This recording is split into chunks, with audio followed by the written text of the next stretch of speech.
The Screwtape Letters by C.S. Lewis, Part 4, starting at letter 10. My dear Wormwood, I was delighted to hear that Tripsweeze that your patient has made some very desirable new acquaintances, and that you seem to have used this event in a really promising manner. I gather that the middle-aged married couple who called at his office are just a sort of people we want him to know. Rich, smart, superficially intelligent, and brightfully skeptical about everything in the world. I gather that they are even vaguely pacifist, not on moral grounds, but from an ingrained habit of belittling anything that concerns the great mass of their fellow men, and from a dash of purely fashionable and literally communism. This is excellent, and you seem to have made a good use of his social, sexual, and intellectual vanity. Tell me more. Did he commit himself deeply? I don't mean the words. There is a subtle play of looks and tones and laughs by which a mortal can imply that he is of the same party as those to whom he is speaking. That is the kind of betrayal you should specially encourage, because the man does not fully realize it himself, and by the time he does, you will have made withdrawal difficult. No doubt he must very soon realize that his own faith is in direct opposition to the assumptions of which all the conversations of his new friends is based. I do not think that matters much, provided that you can persuade him to postpone any open acknowledgement of the fact, and this, with the aid of shame, pride, modesty, and vanity, will be easy to do. As long as the postponement lasts, he will be in false position. He will be silent when he ought to speak, and laugh when he ought to be silent. He will assume, at first only by his manner, but presently by his words, all sorts of cynical and skeptical attitudes which are not really his. But I will play him well. They may become his. All mortals tend to turn into the thing they are pretending to be. This is elementary. The real question is how to prepare for the enemy's counterattack. The first thing is to delay, as long as possible, the moment at which he realizes this new pleasure as a temptation. Since the enemy's servants have been preaching about the world as one of the great standard temptations for 2,000 years, this might seem difficult to do. But fortunately, they have said very little about it for the last few decades. In modern Christian writings, though I see much, indeed much more I like, about mammon, I see a few of the old warnings about worldly vanities, the choice of friends, and the value of time. All that your patient would probably classify as Puritanism. And may I remark in passing that the value we have given to that word is one of that really solid triumphs of the last 100 years. But if we rescue annually thousands of humans from temperance, chastity, and sobriety of life, sooner or later, however, a real nature of his new friends must become clear to him, and then your tactics must depend on the patient's intelligence. If he is a big enough fool, you can get him to realize the character of the friends only while they are absent. Their presence can be made to sweep away all criticism. If this succeeds, he can be induced to live, as I have known many humans to live, for quite long periods, two parallel lives. He will not only appear to be, but actually be, a different man in each of these circles he frequents. Failing this, there is a subtler and more entertaining method. He can be made to take a positive pleasure in the perception that the two sides of his life are inconsistent. This is done by exploiting his vanity. He can be taught to enjoy kneeling beside the grocer one Sunday, just because he remembers that the grocer could not possibly understand the urban and mocking world which he inhabited on Saturday evening, and contrarian-wise, to enjoy the bawdy and blasphemy over the coffee with these admirable friends, all the more because he is aware of a deeper spiritual world within him which they cannot understand. You see the idea. A worldly friends touch him on one side and the grocer on the other, and he is the complete, balanced, complex man who sees round them all. Thus, while being permanently treacherous to at least two sets of people, he will feel instead of shame a continual undercurrent of self-satisfaction. Finally, if all else fails, you can persuade him in defiance of conscience to continue the new acquaintance on the ground that he is, in some unspecified way, doing these people good by being in fact of drinking their cocktails and laughing at their jokes, and that the cease to do so would be prudish, intolerant, and of course puritanical.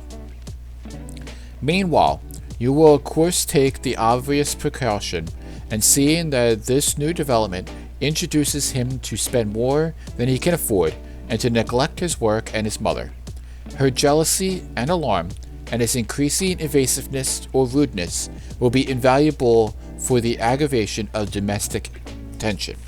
Your affectionate uncle, Screwtape.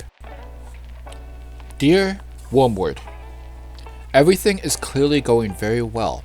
I am especially glad to hear that the two new friends that now made him acquainted with their whole set, all these, as I find from the record office, are thoroughly reliable people, steady, consistent scoffers of worldlings, who without any spectacular crimes are progressing quietly and comfortably towards our Father's house.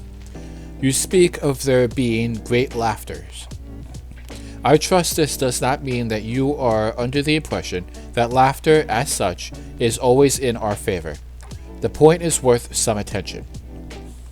I divided the causes of human laughter into joy, fun, and joke proper, and flippancy. You will see the first among friends and lovers reunited on the eve of a holiday. Some adults, some pretext, in a way, of jokes is usually provided, but the faculty with which the smallest witticisms produce laughter at such a time shows that they are not the real cause. What the real cause is, we do not know. Something like it is expressed in much of that detestable art which the humans call music, and something like it occurs in heaven, a meaningless acceleration in the rhythm of celestial experience, quite opaque to us. Laughter of this kind does us no good and should always be discouraged.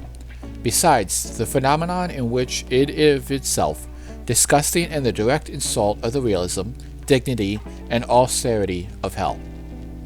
Fun is closely related to joy, a sort of emotional froth arising from the play instinct. It is very little use to us.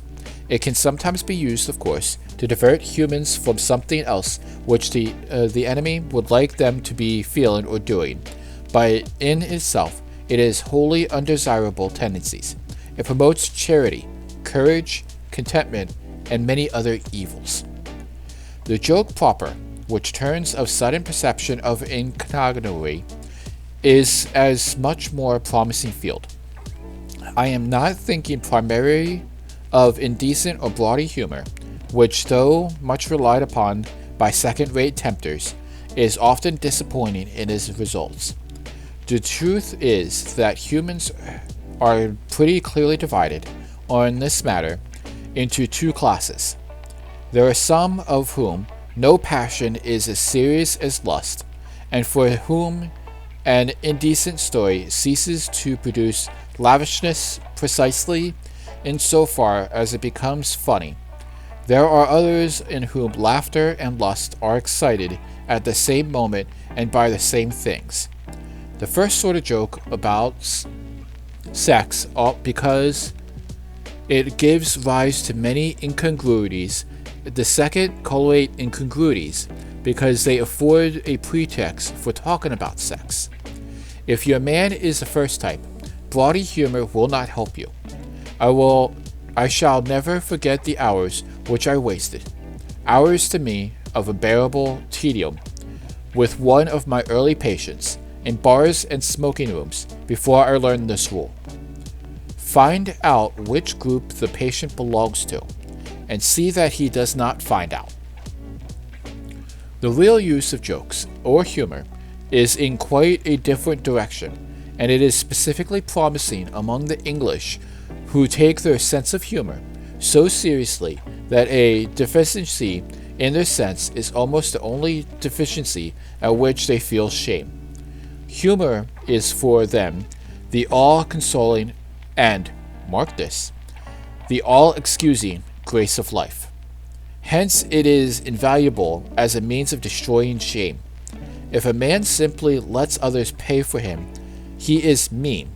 If he boasts of it in a jocular manner, and twits his fellows with having been scored off, he is no longer mean, but a comical fellow. Mere cowardice is shameful. Cowardice boasted of with humorous exaggerations and grotesque gestures can be passed off as funny.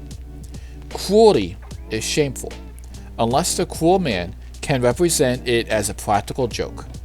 1,000 bawdy or even blasphemous jokes do not help towards a man's damnation, as so much as his discovery that almost anything he wants to do can be done, not only without the disapproval, but with the admiration of his fellows, if only it can get itself treated as a joke. And this temptation can be almost entirely hidden from your patient by that English seriousness about humor. Any suggestion that there might be too much of it can be represented to him as puritanical or as betraying a lack of humor. But flippancy is the best of all. It is the first place. It is very economical. Only a clever human can make a real joke about virtue, or indeed about anything else. Any of them can be trained to talk as if virtue were funny. Among flippant people, the joke is always assumed to have been made. No one actually makes it, but every serious subject is discussed in a manner which implies that they have already found a ridiculous side to it. If prolonged, the habit of flippancy builds up around the man the finest armor plating against the enemy that I know, and it is quite free from the dangers inherent in the other sources of laughter. It is 1,000 miles away from joy. It deadens instead of sharpening the intellect, and it excites no affection between those who practice it. Your affectionate uncle, Screwtape. My dear Wormwood, obviously you are making excellent progress. My only fear is lest in attempting to hurry the patient you awaken him to a sense of his real position. For you and I, who see that position as it really is, must never forget how totally different it ought to appear to him. We know that we have introduced a change of direction in his course, which is already carrying him out of his orbit around the enemy, but we must be made to imagine that all the choices which have effected this change, of course, are trivial and recoverable. He must not be allowed to suspect that he is now, however slowly, heading right away from the sun on a line which will carry him into a cold and dark uttermost space. For this reason, I am almost glad, to hear that he is still a churchgoer and a communion. I know there are dangers in this, but anything is better than that he should realize that a break he had made with his first months of his Christian life. As long as he retains externally the habits of a Christian, he can still be made to think of himself as one who has adopted a few new friends and amusements, but those spiritual state in which the same as it was 6 weeks ago. And while he thinks that, we do not have to contend with the explicit repentance of a definite, fully recognized sin, but only with his vaguely through uneasy feeling that he has been doing very well lately. This dim uneasiness needs careful handling. If it gets too strong, it may wake up and spoil the whole game. On the other hand, if you suppress it entirely, which by the enemy will probably not allow you to do, we will lose the element of the situation, which can be turned to a good account. If such, a feeling is allowed to live, but not allowed to become irresistible and flower into real repentance. It is one invaluable tendency. It increases the patient's reluctance to think about the enemy. All humans at nearly all times have done such reluctance, but then thinking of him involves facing the intensifying of a whole vague cloud of half-conscious guilt. This reluctance is increased tenfold. They hate every idea that suggests him, just as men in financial embarrassment hate the very sight of a passbook. In this state, your patient will not omit, but he will increasingly dislike his religious duties. He will think about them as little as he feels about decently can beforehand, and forget them as soon as possible when they are over. A few weeks ago, you had to tempt him to unreality and inattention in his prayers, but now you will find his opening his arms to you and almost begging you to distract his purpose and benumb his heart. He will want his prayers to be unreal, for he will dread nothing so much as effective to contact with the enemy. His aim will be to let sleeping worms lie. As this condition becomes more fully established, you will be gradually freed from the tiresome business of providing pleasures as temptations. As the uneasiness and his reluctance to face it cut him off more and more from all real happiness, and as habit renders the pleasures of vanity and excitement and flippancy at least one less pleasant and harder to forego, for that is what habit fortunately does to a pleasure, you will find that anything or nothing is sufficient to attract his wandering attention. You no longer need a good book, which he really likes, to keep him from his prayers or his work or his sleep. A column of advertisements in yesterday's paper will do. You can make him waste his time, not only in conversation he enjoys with people whom he likes, but in conversations with those he cares nothing about or subjects that bore him. You can make him do nothing at all for long periods. You can keep him up late, not roistering, but staring at a dead fire in a cold room. All the healthy and outgoing activities which we want him to avoid can be inhibited and nothing given in return, so that at least he may say, as one of my own patients said on his arrival down here, I now see that I spent most of my life in doing neither what I ought nor what I liked. The Christians describe the enemy as one without whom nothing is strong. And nothing is very strong enough to steal away a man's best years, not in sweet sins, but in a dreary flickering of a mind over it knows not what it knows, not why, in the gratification of curiosities so feeble that the man is only half aware of them, in drumming his fingers and kicking his heels, in whistling tunes that he does not like, or in a long, dim labyrinth of reveries that which have not even lust or ambition to give him a relish, by which one chance association has started them. The creature is too weak and fuddled to shake off. You will say that these are very small sins, and doubly less, like a young tempter's. You are anxious to be able to report spectacular wickedness. But do remember The only thing that matters is the extent of which you separate the man from the enemy. It does not matter how small the sins are provided, that their cumulative effect is to edge the man away from the light and out into the nothing. Murder is no better than cards if the cards can do the trick. Indeed, the safest road to hell is a gradual one. The general slope, soft underfoot, without sudden turnings, without millstones, without signposts. Your affectionate uncle, Screwtape.